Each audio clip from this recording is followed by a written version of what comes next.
Good evening friends. आज हम आपको बताते हैं नंबर सिस्टम के अंतर्गत complex number. Classification of complex number में सबसे पहले हम देखते हैं कि कॉम्प्लेक्स नंबर क्या होता है।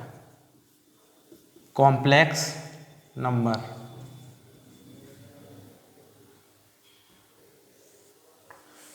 कॉम्प्लेक्स नंबर के अंतर्गत देखेंगे complex it is see x plus i y x with the real part of a complex number. I iota, इसको आयोटा बोलते हैं। I y y with the imaginary part of a complex number. For all x comma y belongs to R, R with the set of real number x and y belongs to R। यानी कि सम्मिश्र संख्या, हिंदी में बोलते हैं उसको सम्मिश्र संख्या वास्तविक और काल्पनिक भाग से मिलकर बनती है x एंड y। तो क्लासिफिकेशन ऑफ कॉम्प्लेक्स नंबर में हम देखेंगे कि कॉम्प्लेक्स नंबर हमारा दो भागों में डिवाइड हो जाता है। एक भाग हो जाता है रियल और इमेजिनरी, रियल पार्ट और imaginary part of C. Real number क्या है? रियल नंबर आपको पता ही है कि वास्तविक नंबर एक रियल लाइन पे डिनोट किए जाते हैं। सारे हमारे रियल नंबर कहलाते हैं, 0 से लेकर इनफाइनाइट तक। इमेजिनरी नंबर काल्पनिक नंबर, इसी से मिलकर हमारा कॉम्प्लेक्स नंबर बनता है। अब रियल नंबर टू टाइप्स होते हैं। एक होता है आपका रियल नंबर रेशनल और इरेशनल, रेशनल और इरेशनल। रेशनल और इरेशनल क्या है? रेशनल परमेय और अपरमेय। परमेय संख्याएं कौन सी होती हैं? जो p बटे क्यू के रूप में लिखी जा सकती हैं, बट क्यू का मान 0 नहीं होना चाहिए। जैसे 2/3, 5/7, 6/7 ... सो ऑन। ये हमारी 0 का मान 4 क्या है? 4 भी हमारी एक परमेय संख्या है, क्योंकि इसमें हम देखेंगे कि नीचे 1 रखाया जा सकता है। तो कॉम्प्लेक्स नंबर हमारा दो भागों में, रेशनल और इरेशनल। जिसको हम p बटे क्यू के रूप में नहीं लिख सकते हैं उसको इरेशनल बोलेंगे। p बटे क्यू रूप में किसको नहीं लिख सकते? √5, √7। पाई भी हमारा एक पॉइंट, भी आपको एक पॉइंट याद रखना है कि पाई भी हमारा इरेशनल नंबर है, अपरमेय संख्या है। पाई को भी हम लोग किस में रखते हैं? अपरमेय संख्या में। ये परमेय संख्या को p बटे क्यू के रूप में लिखा जा सकता है, अपरमेय संख्या को p बटे क्यू के रूप में नहीं लिखा जा सकता है। अपरमेय संख्या, ठीक। अब बात आती है कि रेशनल को भी हम डिवाइड कर सकते हैं इंटीजर्स एंड फ्रैक्शंस में। किसमें? इंटीजर्स,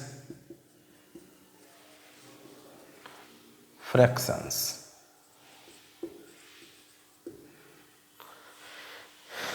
इंटीजर क्या होते हैं? पूर्णांक। इंटीजर क्या होते हैं? इसको बोलेंगे भैया पूर्णांक।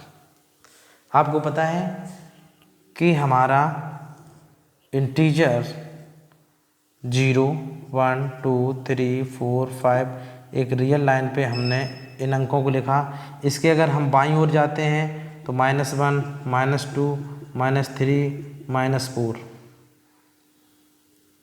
0 हमारी एक पूर्ण संख्या है, पॉजिटिव और नेगेटिव दोनों प्रकार के इंटीजर हैं। और 0 को भी सम्मिलित कर लिया गया है। अब 1 से लेकर 9 तक की संख्याएं हमारी कहलाती हैं प्राकृतिक संख्या, जिसको हम n से प्रदर्शित करते हैं। n natural number 1 2 3 4 5 dot dot, ये भी इन्फिनिटी तक जाता है। हमारा प्राकृतिक संख्याओं का समुच्चय जो होता है, प्राकृतिक संख्याएं होती हैं 1 से 9 तक की 1 अंक की होती हैं। 9 के आगे जितनी भी संख्याएं आती हैं कहीं इन्फिनिटी तक, वो भी हमारी प्राकृतिक संख्याएं हैं, नेचुरल नंबर हैं। अगर नेचुरल नंबर में हम 0 को भी मिला देते हैं तो हमारा बन जाता है होल नंबर। W से प्रदर्शित करते हैं इसको, 0 1 2 3 डॉट डॉट, इसको क्या बोलते हैं? Whole number. अब बात आती है हमारी इंटीजर्स, पॉजिटिव और नेगेटिव। अगर किसी इंटीजर को जैसे संख्या रेखा पे दिखाना है, लाइन पे 0 1 2 3 4 5 6 7 8 1 -2 -3 -4 -5 -6 -7 -8।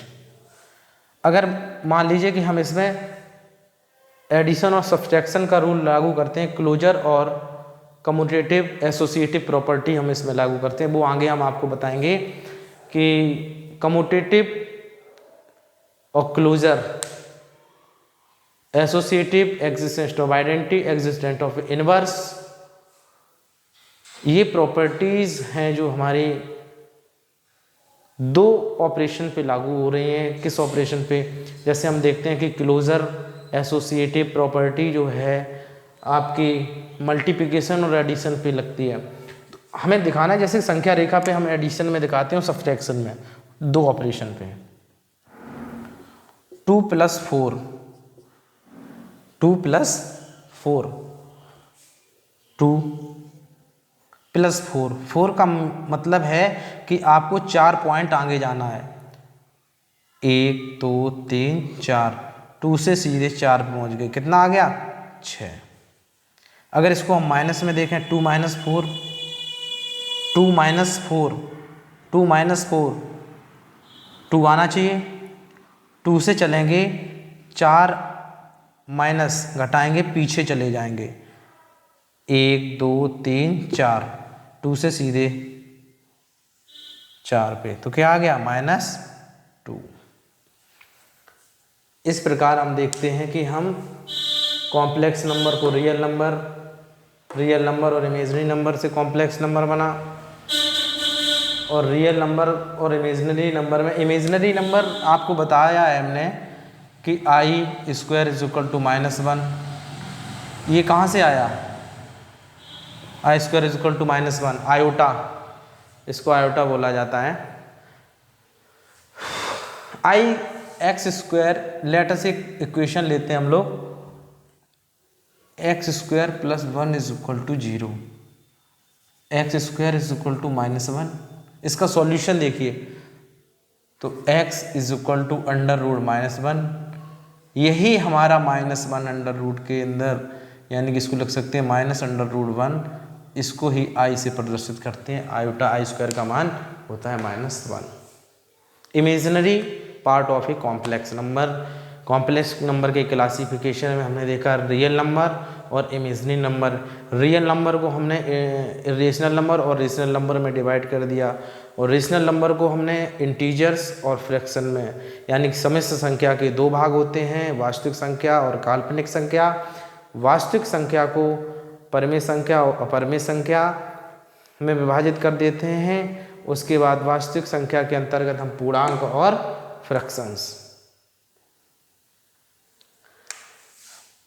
फ्रैक्शंस मतलब भिन्न। आगे हम जानेंगे कि इंटीजर्स पॉजिटिव और नेगेटिव। पॉजिटिव इंटीजर्स क्या होते हैं? पॉजिटिव इंटीजर्स क्या होते हैं? देखिए, पॉजिटिव इंटीजर्स क्या होते हैं? क्या होते हैं positive integers? Prime, positive prime number और composite number. Composite number, prime number अभाज्य संख्या। क्या होती है? अभाज्य संख्याएं, नंबर्स। कंपोजिट, भाज्य संख्याएं। अभाज्य संख्या क्या होती है कि a number divisible by 1 and itself, एक संख्या जो एक से या खुद से विभाजित होती है वो हमारी प्राइम संख्या, अभाज्य संख्या कहलाती है। को प्राइम क्या कहती है? जैसे हम देखते हैं कि 2, 3, 5, 7 ये हमारी कैसी हैं? अभाज्य संख्याएं हैं। उसके बाद आता है कि कंपोजिट नंबर किसे कहते हैं? भाज्य संख्या, a number divisible by 1 itself and others. जैसे 2, प्राइम नंबर क्या है? 2, 3, 5, 7, 11, 13 डॉट डॉट डॉट डॉट 100 तक अगर पूछा जाता है कि एक से 100